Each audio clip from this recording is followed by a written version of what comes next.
नमस्कार सम्पूर्ण कविता प्रेमीहरूको लागि आज फेरि नयाँ कविता लिएर आएको छु यहाँहरू समक्ष र कविताको शीर्षक छ शासक। शासकले भुइँ मान्छेलाई अनेक बहानामा हक खोसिरहेछ।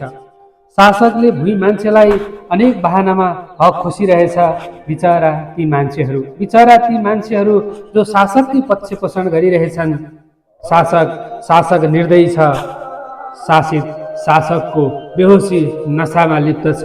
यस्तो लाग्छ शासितहरू दासताको नेल खुट्टामा ठोकेर घिस्रिँदै पुनः निरङ्कुशताको नयाँ इतिहास बनाउन खोज्दैछन्।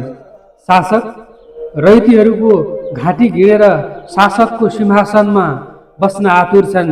फेरि पनि जनता महान हुन् यस्तै नाराहरू गुन्जिन सक्छन् यो सहरका सुनसान गल्लीहरूमा। यो देश कसैको होइन जस्तो किस्तामा टुक्रिरहेछ।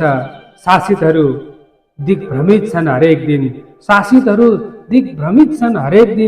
शासकहरू नयाँ लुटको धन्दामा लागिरहेछन्।